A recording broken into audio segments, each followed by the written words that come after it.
sambil kami ngejelasin tentang hukum acara Mahkamah Konstitusi. Sebelumnya, perkenalkan nama aku Kajari Tambolon dengan NIM belakang 0675. Dan saya Alisarin Azara dengan NIM belakang 676. Dengan saya Mika Neoli dengan NIM belakang 673. Dan saya Ahmad Alisdik dengan NIM belakang 674. Okay, let's go! Oke guys, jadi apa itu Mahkamah Konstitusi? Jadi, Mahkamah Konstitusi adalah lembaga negara yang sangat berperan sentral dalam sistem ketatanegaraan di Indonesia. Dan apa sih tugas MK itu? Jadi, tugas MK itu adalah untuk menjaga keutuhan dari konstitusi sebagai sumber atau hukum tertinggi yang ada di Indonesia. Jadi dalam pembentukannya sudah diamanatkan dalam amandemen ketiga UUD 1145 dan khususnya pada pasal nomor 24C. Dan keberadaannya lebih lanjut dibahas oleh Undang-Undang nomor 24 tahun 2003 tentang Mahkamah Konstitusi. Oke, selanjutnya kita akan bahas tentang kewenangan Mahkamah Konstitusi. Konstitusi ini mempunyai 4 pilar tugas utama yang dimana menjadikan Mahkamah Konstitusi sebagai lembaga yang sangat strategis. Bisa dibilang Mahkamah Konstitusi itu adalah penjaga konstitusi karena ia menjaga hak-hak dasar warga negaranya dan juga menjaga integritas bangsa. Nah, tadi kan ada pilar utama dari MK.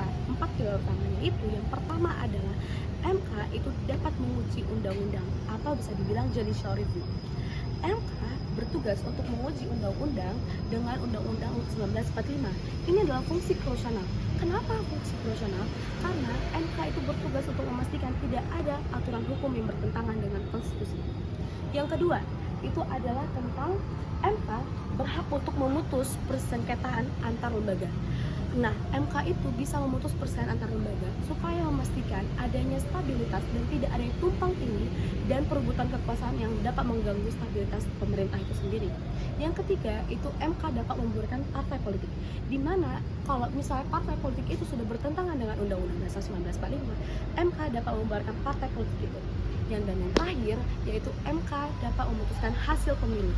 Nah, pemilu itu kan sering tuh adanya perebutan dan segala macam lari-larinya partai politik dan juga hasil pemilu. MK itu dapat menjadi benteng terakhir untuk memutuskan hasil pemilu supaya memastikan adanya keadilan dan juga legitimasi dalam hasil demokrasi.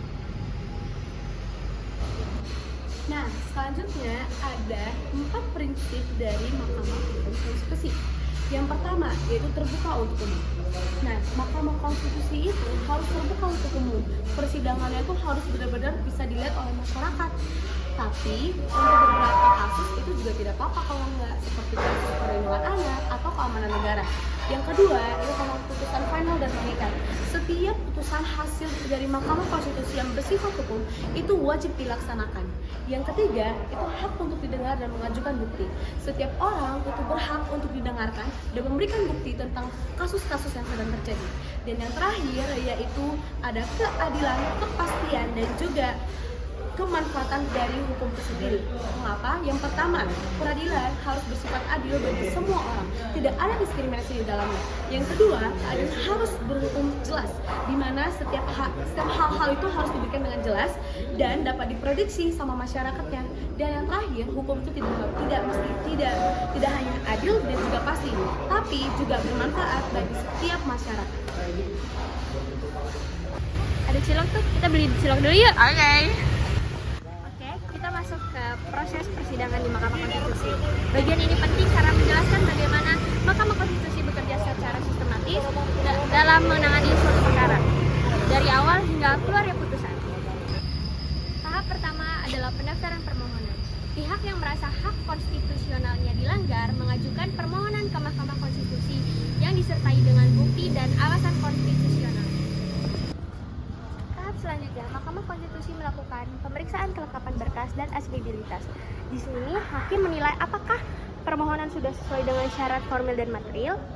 Setelah diterima, Mahkamah Konstitusi melakukan sidang pendahuluan untuk mendengarkan dari semua pihak untuk menentukan pokok perkara yang akan diperiksa.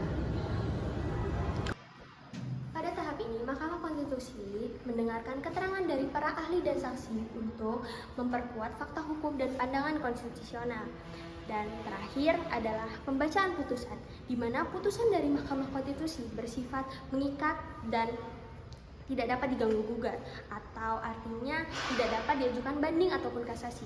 Jadi melalui 5 tahap ini, Mahkamah Konstitusi memastikan suatu perkara yang diselesaikan bersifat teliti, adil, dan terbuka, di mana dapat kita cerminkan prinsip bahwasannya warga negara berhak untuk mendapatkan keadilan.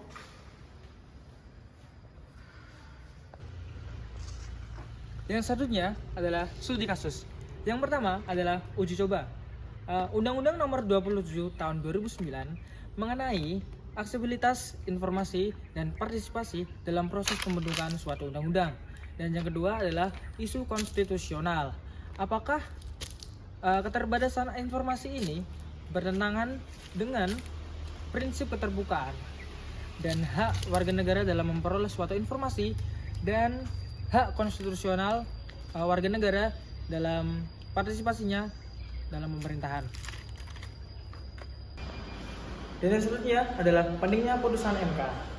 MK menegaskan bahwa ketika membuat undang-undang, masyarakat harus terlibat dan harus bersifat terbuka. Kenapa masyarakat harus terlibat?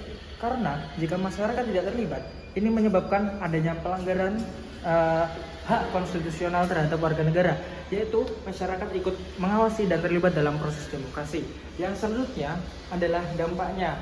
Putusan ini menjadi presiden yang kuat bagi pengujian undang-undang di masa yang mendatang, dan menegaskan bahwa partisipasi publik ini sangatlah fundamental dalam proses legislasi di negara kita.